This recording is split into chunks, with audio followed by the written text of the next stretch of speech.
Bienvenue sur Décodeur, le podcast qui parle de celles et ceux qui font la déco aujourd'hui.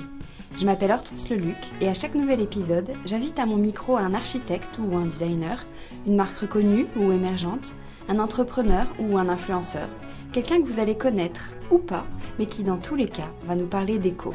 Son parcours, son métier, son quotidien, son univers, ses goûts, on saura tout. Enfin, j'espère.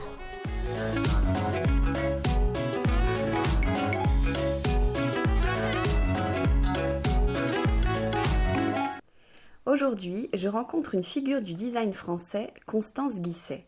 Ou plutôt, c'est elle qui me reçoit dans son atelier. Créatrice d'objets design et du quotidien, comme la cultissime suspension Vertigo et tant d'autres dont nous allons reparler, Constance est également architecte d'intérieur, scénographe d'expositions, de spectacles ou d'événements, avec en fil rouge son univers entre délicatesse et fantaisie.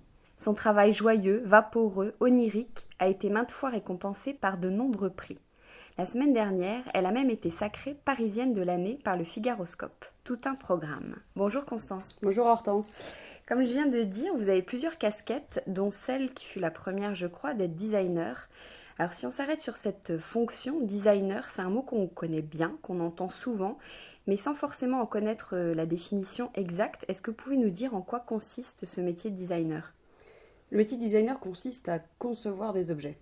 Chaque chose que vous utilisez dans votre vie quotidienne a été conçue, dessinée par quelqu'un. Des ingénieurs dessinent des objets, des artisans font des objets, mais les designers dessinent. Il y a toujours un designer en fait qui a dessiné la poignée de votre frigidaire, la boîte, qui le fauteuil, qui la fourchette, et qui beaucoup plus encore que ça. Le designer, il est même en amont, parfois dans la réflexion sur le concept autour de l'objet. Il peut aussi avoir une influence sur les nouveaux usages. Et il réfléchit énormément au service, et il réfléchit à la façon dont on va utiliser les choses, à l'ergonomie. Il y a aussi des ergonomes. Mais le designer, c'est un petit peu cet être qui est à cheval entre la conception créative, la transmission avec des ingénieurs, la conception ergonomique, et il réfléchit aussi normalement à évidemment la marque avec laquelle il va travailler et qui va porter l'objet, mais aussi la façon dont l'objet va être transporté, va être démonté, etc., etc. Donc un designer, c'est une personne qui est un peu touche à tout, qui est un peu chef d'orchestre et qui doit faire la synthèse de tout ça pour que l'objet devienne réel. C'est pas que une dimension créative. Ah non, pas du tout. La dimension créative représente une part que je qualifierais d'assez faible du travail. J'aime penser que c'est 20% du temps. Je pense que la réalité, c'est que c'est beaucoup moins en termes de temps, mais c'est beaucoup plus en termes d'impact et d'esprit. On passe d'une idée, d'un dessin, à peut-être une maquette, un dessin en 3 dimensions, une impression 3D, à nouveau des maquettes, des corrections, du travail avec l'éditeur, la réflexion autour de l'objet, des modifications, ensuite un travail avec le fabricant. Et à la fin, on se dit, mais oui, mais là, est-ce que ça passe, est-ce que ça se transporte, comment ça se présente, etc., etc. Est-ce que ça rentre dans les coûts ? Et donc, à chaque étape de ce travail, pendant ces années qui précèdent la sortie, le projet est mis en danger, est re-questionné. Et même, il m'arrive assez souvent que le projet puisse s'annuler, juste avant la sortie. Parfois même, il disparaît après la sortie parce qu'il n'a pas rencontré son public, parce que finalement il est plus cher, parce que ça ne correspond pas, etc., etc. Et vous suivez chaque étape ou vous êtes plutôt en amont ? Alors en fait, je suis en amont, ça c'est sûr, et je suis chaque étape avec plus ou moins de présence ou distance. En fait, ma question plutôt, c'est est-ce que vous êtes plutôt la partie créative ou la partie logique, raisonnable, ou les deux ? Alors, je suis clairement la partie créative. Je suis quelqu'un d'à la fois assez déraisonnable et assez raisonnable. C'est ça qui est un peu étrange, c'est-à-dire que je peux avoir des envies un peu complètement folles et mon équipe me dit « Non, Constance, là t'exagères un petit peu » et ils ont tendance à rationaliser mon dessin, mon idée, etc. En revanche, je suis pas forcément toujours raisonnable, mais je suis très pragmatique. C'est-à-dire qu'en résolution technique, ça c'est vraiment ça que j'aime dans mon métier. J'ai toujours fabriqué des choses. Quand j'avais 11 ans, j'ai une machine à bois. J'avais un petit scie à chantourner. J'ai toujours fabriqué des choses. Mon grand-père était inventeur. Pour moi, c'est quelque chose qui est très naturel. J'ai toujours beaucoup regardé les objets. Si vous m'offrez quelque chose, je vais toujours regarder la façon dont il est fabriqué. Je vais me dire, tiens, où est le plan de joint, comment ils ont fait, etc. Et donc, j'ai toujours eu cette curiosité de la fabrication. J'ai fait beaucoup de petites maquettes, j'ai fait de la sculpture, j'ai fait plein de choses. Et du coup, j'aime bien les résolutions techniques. vraiment, à un moment donné où j'ai changé de voie, où je suis devenue designer, je me suis demandé si je voulais être artiste ou designer. Et ce qui l'a emporté, c'est vraiment ce plaisir de fabriquer, quoi. Moi, j'aime les usines, j'aime les assemblages. En fait, j'aime bien résoudre des problèmes. J'ai toujours bien aimé les maths et on me dit toujours, à un moment donné, il y a quelqu'un qui me dit, bon, ça c'est pas possible, on n'arrive pas à le faire comme ça. Et donc là, en fait, plutôt que de me sentir accablée, bon, parfois, évidemment, ça m'arrive d'être déçue, mais j'aime bien, je prends ça comme un challenge, je me dis, mais attends, on va trouver une solution. C'est quoi le problème, en fait? Et j'aime bien cette idée de remettre à plat les choses et de dire, bon, c'est quoi les données et qu'est-ce qu'on va trouver comme solution. Alors, évidemment, j'ai une équipe qui travaille avec moi. C'est ce que j'allais vous demander. Bien vous dites sûr. Souvent vous Ouais. êtes nombreux. On est 7 avec des stagiaires qui nous rejoignent. Et c'est vrai que je partage énormément de choses avec eux.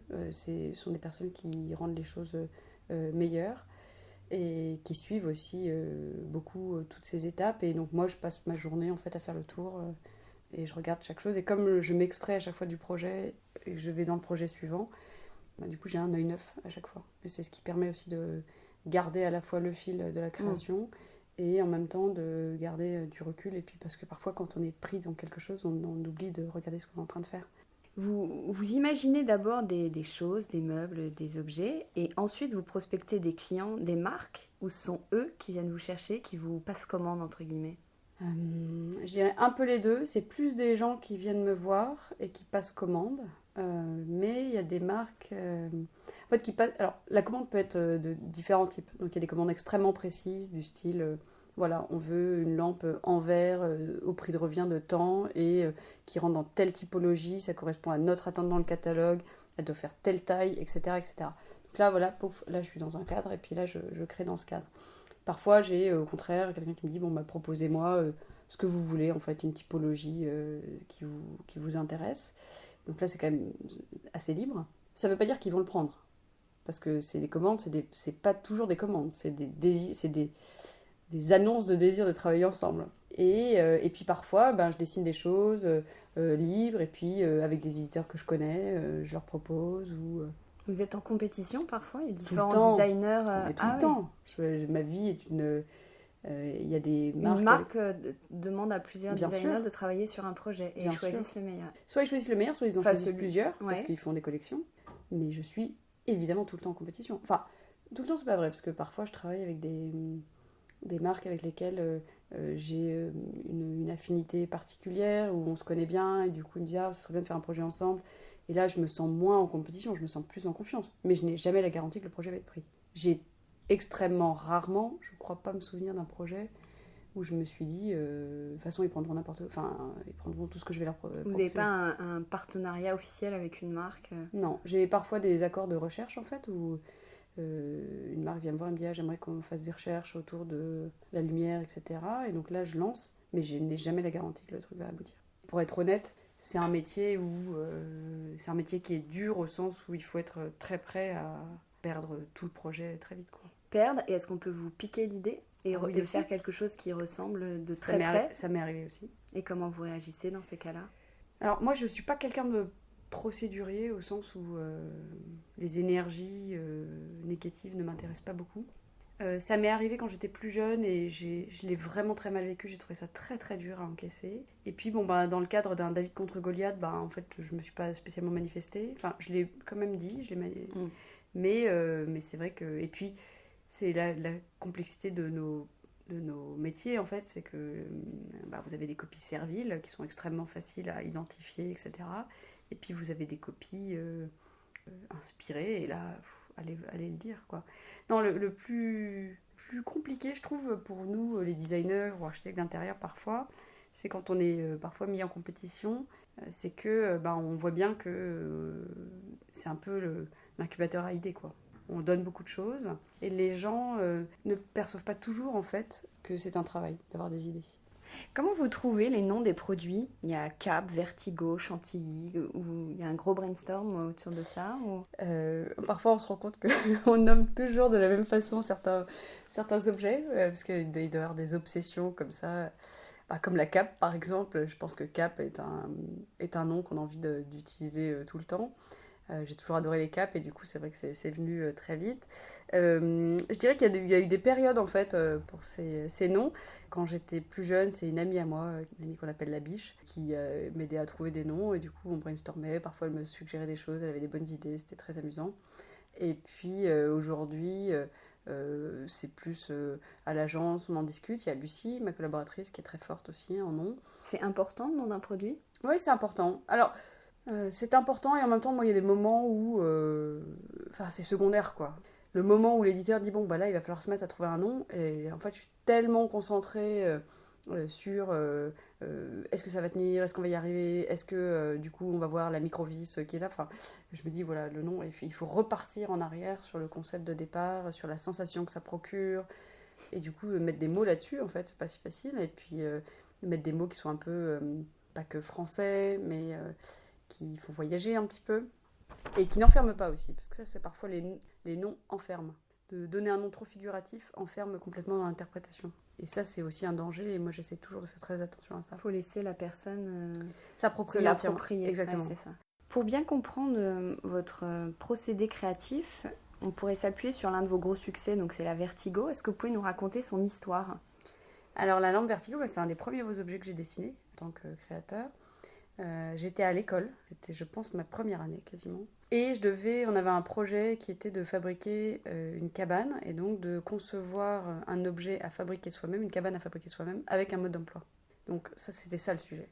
Et j'avais commencé à faire une cabinet de curiosité en me disant que aussi une cabane c'est un endroit où on mettait ses petites choses à soi. Vous voyez mon bureau est un peu un cabinet de curiosité. J'avais tressé des étagères Ikea entre elles. Parce que les étagères Ikea, c'était le produit standard par excellence, qu'elles étaient moins chères que le prix du bois, et que du coup, plutôt que de faire un mode d'emploi où je montre comment on fabrique une étagère puis comment on l'attache avec la copine, là, je me disais, bon, bah, voilà, ça, c'est vraiment une idée de mode d'emploi. Et puis, il manquait un toit, et je me suis dit, tiens, tressage, etc. Et je me suis dit, je pourrais tresser un abat-jour avec une structure extérieure. Donc, j'ai démonté une tente quechua. Et j'ai commencé à tresser un abat-jour, à concevoir un tressage entre cet abat-jour standard et la structure d'une tente quechua. Et puis, de fil en aiguille, j'ai agrandi la taille de l'objet, j'ai réduit les rubans, j'ai cherché, j'ai bricolé, je découpais. Donc, les rubans, c'était du tissu que je découpais. Du coup, je me disais, allez, j'enlève 3 mm. Donc, j'enlevais 3 mm sur 80 rubans, etc. Je me souviens, c'était la nuit, j'étais à l'école. Et puis, à un moment donné, je l'ai montée, sur une poulie. Et puis, elle a vrillé parce qu'elle était trop tendue. Et voilà, c'est comme ça qu'est née la lampe Vertigo. Sympa. Et quand je l'ai vue, je me suis dit, ah ouais, ça m'a fait quand même un effet assez fort de délicatesse et de mouvement, en fait. Ouais. Et moi, j'avais déjà, dans mes tout premiers projets, j'avais fait un projet sur un cadre qui roulait. J'avais perçu que le mouvement était quelque chose qui m'intéressait beaucoup. J'avais fait aussi un rocking chair. Et j'avais perçu que le mouvement était quelque chose qui était essentiel pour moi. Aujourd'hui, ça me semble évident. Mais à l'époque, en fait, vous savez, parfois, on fait des choses et en fait, ce sont ces choses qui vous définissent. Vous n'avez pas toujours une idée préconçue au moment où vous cherchez. Vous cherchez vous-même quand vous êtes créateur. Et donc, à un moment donné, on fait plein de choses. Et puis là, on se dit, mais en fait, j'ai mis mon intuition là-dedans et ça a donné ça. Et puis, vous commencez à comprendre et à construire autour de ça. Et vous dire, en fait, le mouvement est commun à tous mes objets. Ça jette les bases un peu de la création future. Et c'est vrai que cette lampe, sur le moment, c'était un accident. Enfin, c'est à la fois un accident et pas un accident, parce que c'est le résultat d'une recherche itérative où je me disais plus grand, plus fin, moins fin, etc. Mais il y a aussi, c'est souvent comme ça en fait, on fait un truc en terre, moi je fais de la terre, je fais de la céramique, je fais des choses et puis d'un coup, en faisant une modification ou une petite chose, je me dis tiens, il y a ça aussi, puis là je vais dans cette direction. C'est de la recherche itérative et donc c'est né comme ça. Donc cette lampe, cette suspension, maintenant c'est un best-seller. Est-ce qu'aujourd'hui, vous savez, quand vous êtes en train de travailler sur un best-seller, est-ce que vous avez comme une intuition, vous savez que ça va marcher? Et d'ailleurs, est-ce que vous avez comme une sorte de pression? Est-ce qu'on attend de vous que vous créiez des best-sellers aujourd'hui? Alors ça, c'est... Il y a parfois des blaireaux sur les réseaux qui disent « Oh là là, elle a une grosse pression », comme si elle avait fait un premier hit, vous savez, comme un chanteur qui a fait une chanson qui marche bien et après, du coup, il se cherche pendant des années. Bon, évidemment, je crois que tout le monde a envie de faire un best-seller à chaque fois qu'il lève le crayon. Moi, je suis dans la construction d'un travail, dans la recherche permanente. Je me dis pas à chaque fois ça va être un best-seller. Évidemment, Alors vous, peut-être pas, mais peut-être que les marques, en venant vous chercher, elles se disent quelque chose signé Constance Guisset va être un best-seller. Alors moi je pense que la signature, évidemment il y a quelques signatures qui font des best-sellers de par leur signature. Moi les fois où on m'a dit ça, je me suis dit mais en fait c'est pas vrai. Vous achetez un objet si vous en avez envie. Évidemment l'effet de mode, l'effet de marque, etc. peut fonctionner, mais il faut avoir quand même atteint une certaine notoriété que je pense pas avoir encore atteinte. Et franchement, moi, vous ne me ferez jamais acheter un truc que j'aime pas parce qu'il est signé de machin. En vrai, qu'est-ce qui fait que vous achetez un objet? C'est tout à coup, vous avez ce regard, vous avez cette compréhension du volume qui peut ou pas correspondre à un besoin, mais qui en tout cas correspond à un désir. Et là, vous avez ce moment où vous l'évaluez et vous dites oui, en fait, ça remplit ça fait ça crée cette sensation. Et en fait, là, ça devient effectivement un objet de désir, en fait. Et évidemment, j'espère toujours que mes objets vont fonctionner, qu'ils vont plaire, et surtout qu'ils vont plaire dans la vie avec. Parfois, des personnes me disent « Ah, on a vu beaucoup Vertigo, etc. » Mais la question que je pose toujours, mais est-ce que vous êtes heureux de vivre avec cet objet? Et je crois que la plus belle réponse qu'on peut me faire, c'est quand j'ai fait un bout d'intérieur ou une étagère pour quelqu'un, parce que je fais parfois comme ça pour des amis, et qui me disent « Mais en fait, ton intervention minimale a changé complètement ma perception de vie à l'intérieur de ça. » Et moi, j'essaye de défendre vraiment l'idée d'un design ou d'une conception empathique, en fait. Je suis toujours obsédée par la sensation que les objets vont procurer. Et je me dis, voilà, il y a quelque chose de l'ordre d'une forme d'attraction, parfois par le mouvement induit, par un alanguissement des formes, par une présence, une finesse, une légèreté. Et c'est ça que j'essaye à chaque fois de faire. Parfois l'humour aussi. Et puis la surprise, ce sont des ressorts que j'aime bien. J'aime bien arriver jusqu'au moment où moi-même je suis encore surprise par l'objet.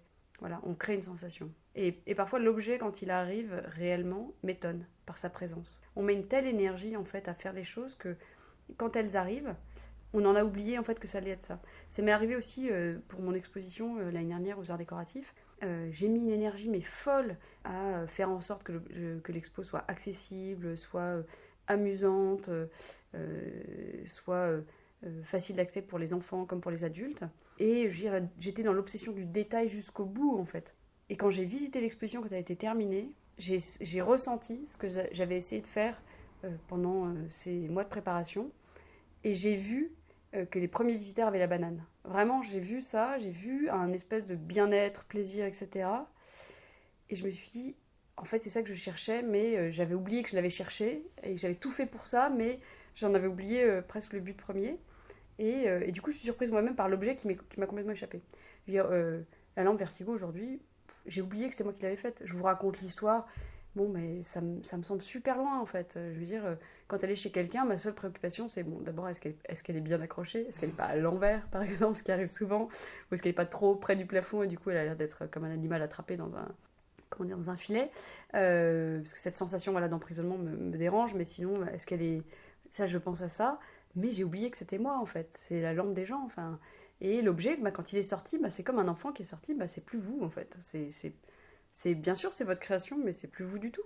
Et du coup, moi, je suis amusée par les objets en tant que tels, parce que j'ai mis une grosse énergie à les faire. Je me suis dit, ça, il faut que ce soit comme ça, il faut que ce soit comme ça. J'ai pris, franchement, des centaines de petites décisions, ou parfois des milliers de petites décisions sur un objet. Et puis, quand il arrive, je me dis... Alors, parfois, je suis un peu déçue, mais... Et du coup, je me dis, il faut qu'on corrige les choses. Mais il m'a échappé, et du coup, il a sa présence à lui tout seul. Enfin, j'espère. Qu'est-ce qui vous inspire? Qu'est-ce qui vous nourrit? Alors, je dirais franchement tout. Ça peut être vraiment n'importe quoi.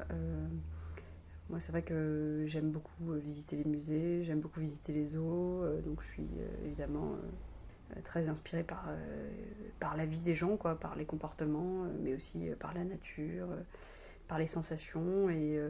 Mais parfois, je trouve autant de choses dans un gadget qui m'amuse que dans une œuvre qui m'émeut, quoi.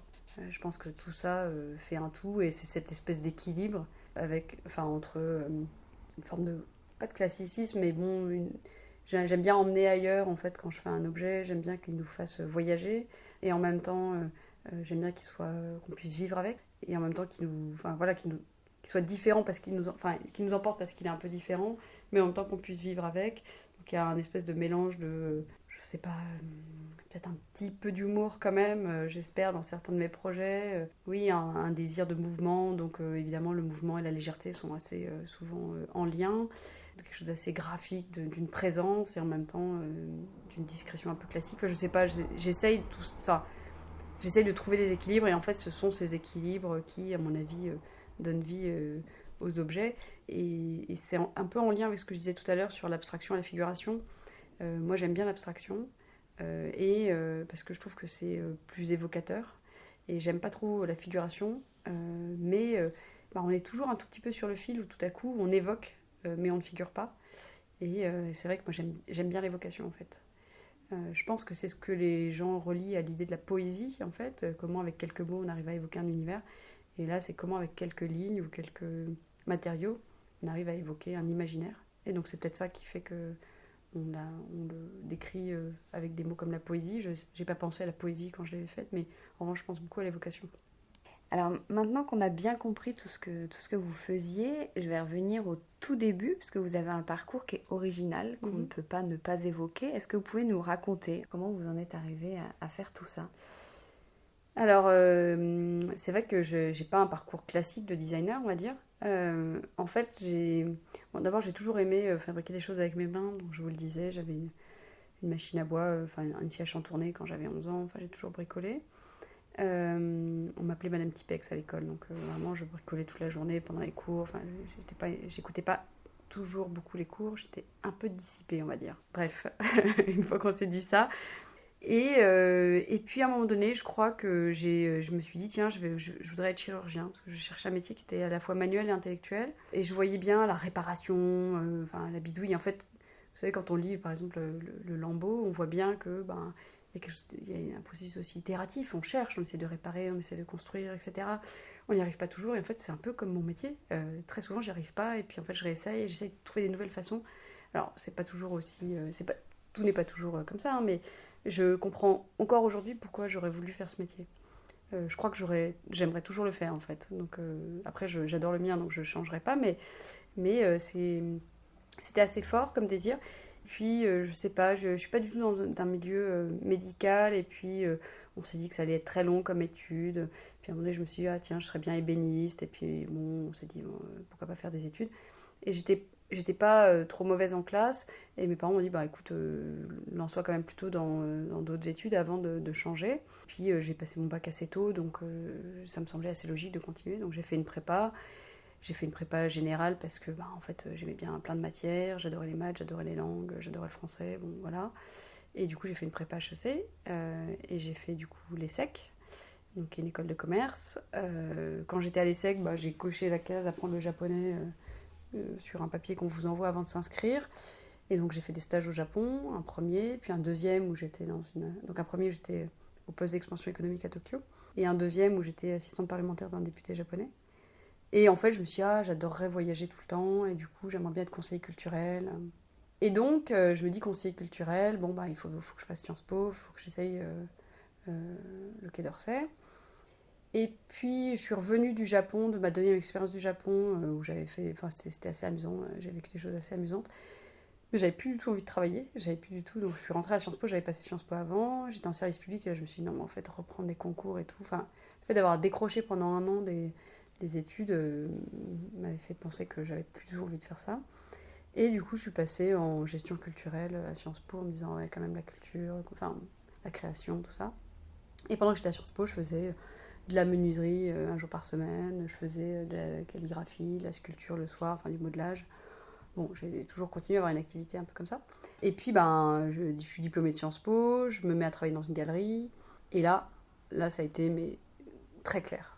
Là, je me suis dit, je ne veux pas travailler dans un bureau. Toute la liberté que j'avais pu avoir avant, quand j'étais étudiante, où je pouvais faire de la calligraphie, faire du sport, faire du machin, etc., tout à coup s'effondrait. J'étais enfermée dans un bureau, assise sur une chaise, et là, je me suis dit, non, mais en fait, impossible.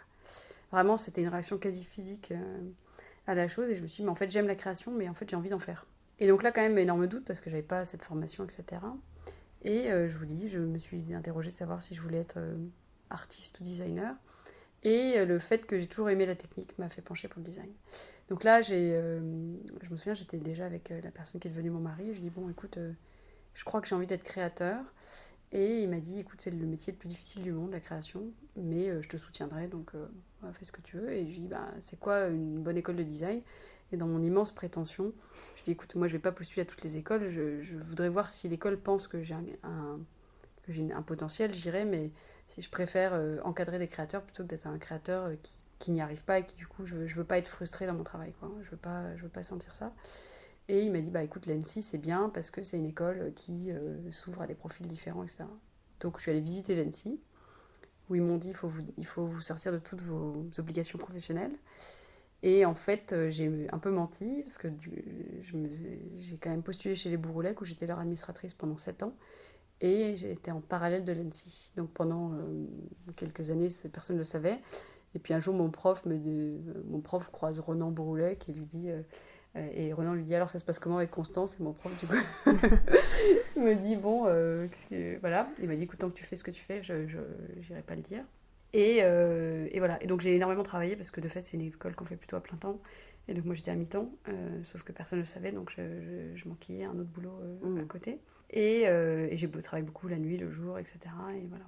Mais je pense que le fait que j'ai travaillé chez eux m'a beaucoup appris sur le regard, l'exigence, la façon dont ça fonctionne.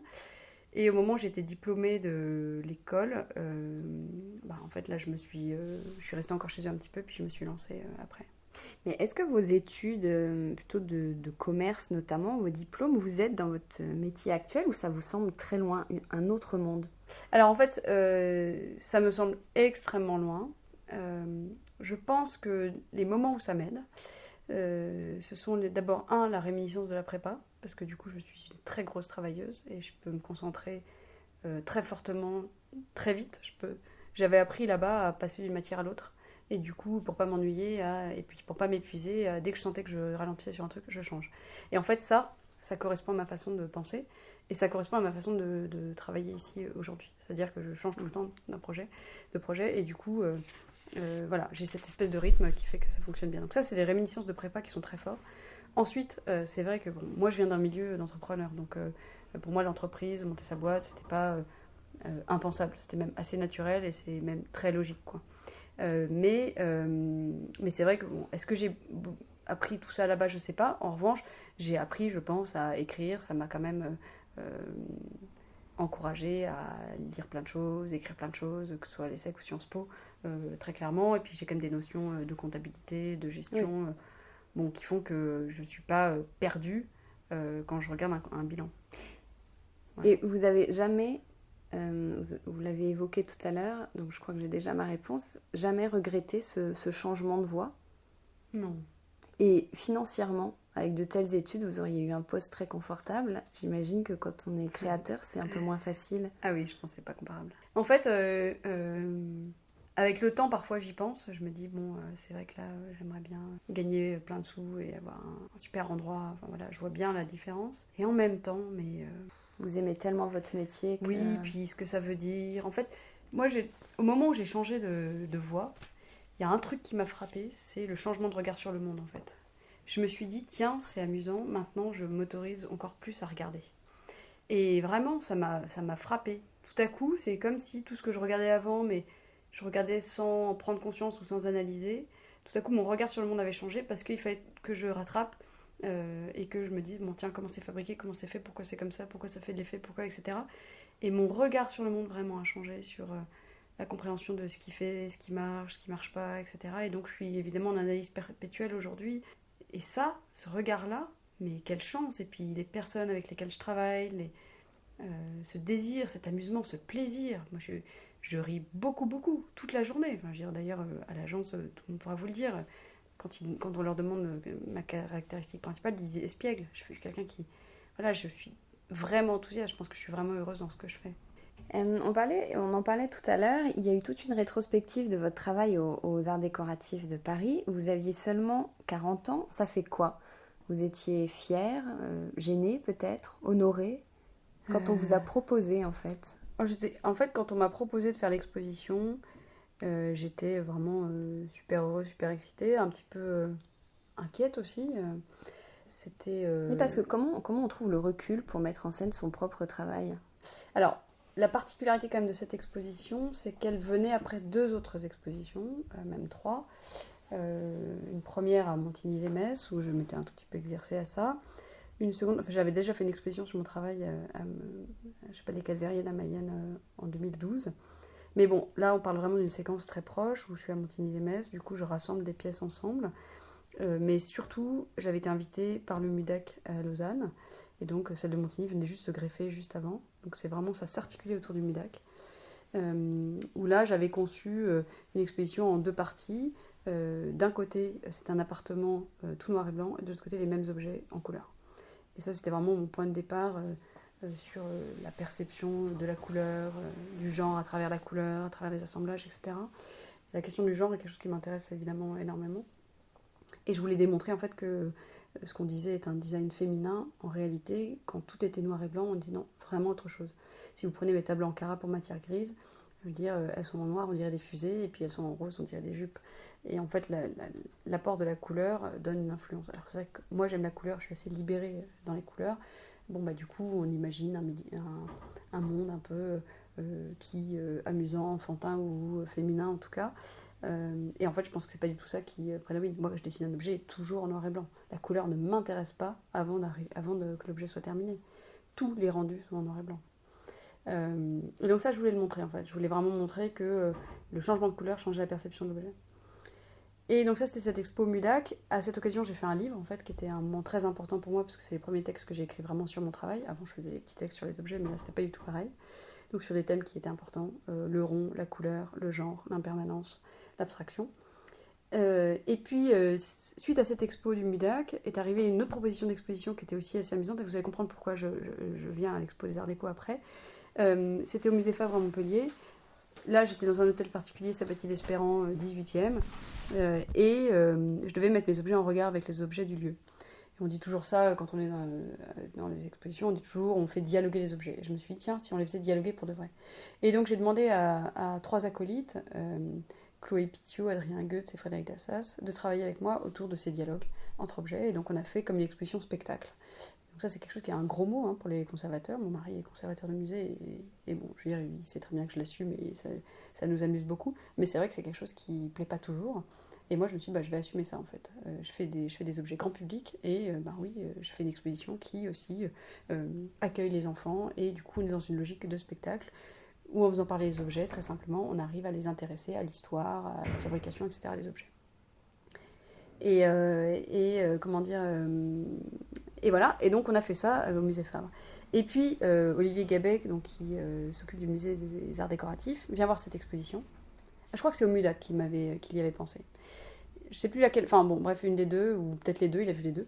Et il me dit, Constance, j'aimerais bien que tu fasses quelque chose dans les collections des arts décoratifs, peut-être des dialogues comme tu as fait au musée Fabre.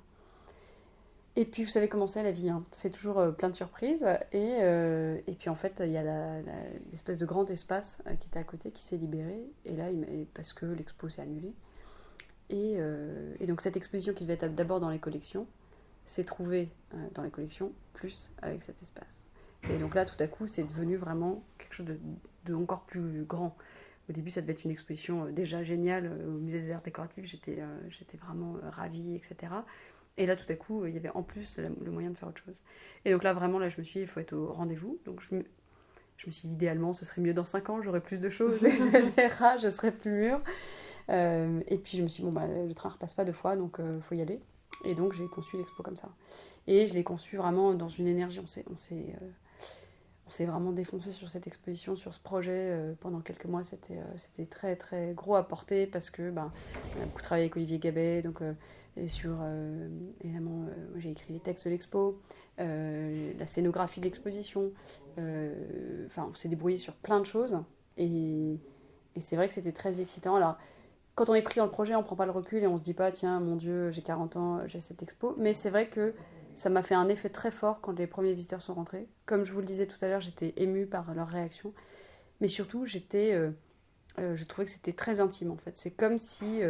ça m'avait déjà fait le coup avec le livre du MUDAC, mais là, vraiment, j'avais l'impression que de dévoiler énormément de choses de moi. Il y a une salle, notamment, que tout le bureau appelait ma chambre, qui était en fait la salle avec la lampe en lévitation, et où il y avait un grand collage où je levais un peu le voile sur ce qui pouvait m'animer. Donc j'avais fait un très grand collage pour montrer que tout venait d'un peu tout. Donc il y avait un peu de littérature, un petit peu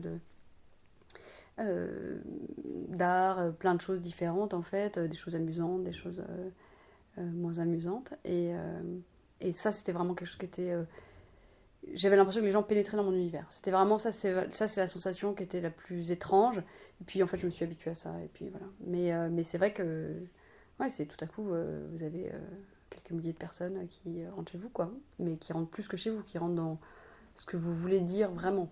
C'est-à-dire, vous avez un chez vous qui dit des choses de vous, mais là, tout à coup, je crois qu'il faut toujours faire la différence entre la personne et sa création.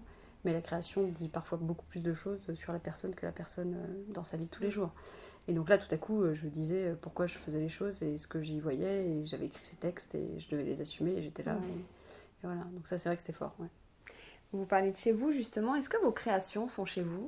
J'en ai quelques-unes parce que c'est pratique. En fait, longtemps, j'en ai pas eu. Et puis, parfois, j'en ai moins. Parfois, j'en ai. Les cordonniers sont parfois un peu les plus mal chaussés et je me sens un peu cordonnier. C'est comment chez vous, vous nous diriez? Vous êtes quel style déco? Il y a des objets, ça c'est vrai, c'est les objets qui font le lieu, je pense. Il y a assez peu de décoration au sens propre. Mais Vous avez une palette de couleurs, par exemple? Alors c'est assez amusant parce que ça c'est un truc qui est très drôle. En fait, chez moi à Paris, j'ai une palette de couleurs assez noir et blanc, je dirais, avec des choses assez un peu comme ici, vous voyez, avec un cabinet de curiosité, un peu astronomie, etc. Donc c'est comme ça un peu chez moi, avec des objets un peu cabinet de curiosité aussi. Et on a une petite maison à la mer où là, il y a vraiment plus mon autre palette de couleurs qui est des camailleux de plein de couleurs différentes. Avec, quelle couleur justement? Et ben du coup, je pense que je vais du bleu au jaune en passant par le vert. J'aime bien travailler comme ça en palette et j'aime bien changer les rideaux, en fait, qu'aucun rideau soit la même couleur. Donc j'aime bien faire ça et c'est vrai que c'est comme ça chez moi. Vous qui mettez un peu de fantaisie dans vos projets, dans la vie, comment on pimpe sa déco? Qu'est-ce qui peut apporter un petit effet waouh dans une pièce? C'est vrai que moi j'aime bien ajouter toujours des objets. C'est l'objet qui apporte cette fantaisie? Oui, alors pas tout. Enfin, d'abord faut être pragmatique en fait. Vous avez quoi comme capacité d'expression dans une salle? Donc vous avez des murs, vous avez un plafond, vous avez un sol et vous avez vos objets qui sont là-dedans. Donc en fait, parfois il suffit de trouver le bon équilibre et de pimper un de ces éléments. Dire, si vous êtes chez vous, vous rentrez chez vous, tout à coup vous peignez votre sol en rose. Bon bah tout à coup ça va être très différent. Et puis finalement vous dites non, je vais installer une espèce d'énorme sculpture lumineuse au plafond, et là ça va aussi transformer votre espace. Je pense qu'il y a plein de façons de faire et qui sont à mon avis toujours relatives au lieu en fait. Ce qu'il faut c'est repérer tout de suite dans le lieu en fait ce qui est important, ce qui est intéressant, les angles de vue, les recoins où vous avez envie de vous mettre, tout ça. Enfin, faut être comme un chien qui renifle en fait et vous dites voilà j'ai envie de me mettre là, je suis comme un animal, je sens que la lumière va être belle, va être agréable, etc. Je vais vouloir me dorer au soleil. Ou alors au contraire, je vais m'isoler dans la petite alcôve. Les aspérités de l'architecture nous donnent beaucoup d'indications sur les lieux. Et donc c'est ça qu'il faut travailler en premier. Puis après, on déroule, on articule, on cherche, on trouve des équilibres. Et donc parfois on essaye d'être sage à des endroits et complètement fou à d'autres. Parce que si on fait qu'un espace complètement fou, en fait on a du mal à vivre dedans. Quel est le projet ou l'objet sur lequel vous aimeriez travailler? Alors moi, j'aime bien l'idée qu'un jour je travaillerai peut-être sur un robot, une machine, voilà, un truc qu'il faut rendre... Un robot en cuisine ou un robot... Non, un robot d'accompagnement de vie. Ça, j'aimerais bien ça parce que je trouve qu'il y a une problématique qui est essentielle, qui est celle du caractère anthropomorphique ou non du robot. Est-ce qu'on doit lui ajouter des fonctions anthropomorphes, faire des ajouts anthropomorphes ou au contraire l'éloigner, quel niveau d'abstraction, quel niveau de texture, quel niveau de toucher, quel niveau de sensation. Tout ça, c'est quand même quelque chose qui est intéressant. Donc ça, j'avoue que c'est un projet, j'aimerais bien être consultée sur un projet comme celui-ci. J'aimerais bien faire un restaurant, par exemple. C'est vrai que je fais beaucoup d'espaces publics, mais plutôt espaces d'accueil, de vie commune, etc. Je crois que j'aimerais bien faire un resto, je suis sûre même que j'adorerais ça. Être l'archi d'un resto ou ouvrir vous-même un resto? Non, être l'archi d'un resto, Ah ouais. non. Encore un nouveau métier. Ah oui, non, ça, pour le coup, je vois bien que c'est pas le mien. Non pas que j'aime pas cuisiner, mais je pense que c'est vraiment un monde, c'est un métier, quoi. Alors, on va terminer avec les questions à What Meal. Ce sont des 3 petites questions pas cher payées, vous allez comprendre. Alors, question à 1,80 €, le prix d'un café que vous avez dû prendre avec les frères Bouroulec qui vous ont donc tendu la main d'une certaine manière quand vous étiez plus jeune. Aujourd'hui, vous aussi, vous êtes connu, reconnu. Est-ce que vous avez gardé de bons rapports? Oui. En fait, on se croise régulièrement. Moi, j'ai une affection évidemment particulière pour eux. Je suis un peu un ours, donc j'essaye de... voilà, je suis un peu prise par mon travail et tout ça, mais... Donc je dîne pas tous les 4 matins avec eux. Mais non, bien sûr, on a gardé de bons rapports. Question à 12 €, le prix d'une heure de soutien scolaire. Est-ce qu'on peut dire une designer? J'ai posé cette question la semaine dernière à une photographe versus un photographe, donc on va dire que je me répète, mais j'avais envie de savoir sur le mot designer. Oui, alors moi, autant effectivement, je suis très attachée à l'idée de l'égalité et je suis une grande défenseuse des femmes dans leur travail. Et autant sur que ce soit l'écriture inclusive ou le 1-1, je crois que d'autres ont réfléchi à ma place sur la question. Moi, les deux me vont en fait. Si on dit un designer, une designer, oui, c'est parfait. Je m'en fiche. Je suis plus gênée quand on associe à l'un ou à l'autre des caractéristiques, et notamment, parfois on attend d'une femme créatrice qu'elle soit plus attirée par les matières, les couleurs, etc. Et c'est plus cet a priori-là qui peut m'insupporter que la dénomination de la chose, quoi. C'est l'idée qu'on puisse se dire... C'est pas l'idée que mon design soit féminin ou pas féminin. Je veux dire, bien sûr, je préférais qu'il n'ait pas de logique de genre. Et je pense qu'il n'y a pas de logique de genre dans ce que je fais. Mais très bien, il serait féminin. C'est parfait. Je veux dire, le seul problème, c'est quand ça devient excluant et que tout à coup, on mette ça dans une case en se disant c'est féminin. Est-ce qu'on dit d'un design qui est masculin? Franchement. Et si j'étais un homme, la plupart des personnes diraient que c'est poétique, léger, délicat, sensible. Mais ils n'utiliseraient pas le mot féminin et ce seraient les mêmes objets. Et du coup, un designer, une designer, très bien. Question à 30 €, le prix d'un bouquet de fleurs. Aujourd'hui, on est le 14 février. Alors, pour ou contre la Saint-Valentin? Moi, je suis pour la fête. Et je suis pour la fête. J'ai pas d'état d'âme de c'est ringard, c'est pas ringard, c'est machin. Vraiment, ça... C'est des occasions, oui, je trouve ça... En fait, au fond, je trouve ça un peu ringard et en même temps, mais génial, quoi. Je veux dire, une fête où... une fête de l'amour, mais franchement... Allons-y, mais allons-y comme plein de choses. Je veux dire, oui, je peux trouver ça un peu ringard, mais au même temps, ça m'amuse, quoi. Je veux dire, je vais pas en faire un plat, mais je crois que toute occasion de fêter l'amour, le plaisir et le fait d'être vivant, c'est quand même... Il faut la saisir, quoi. Merci Constance. Merci Hortense. Peut-être à bientôt.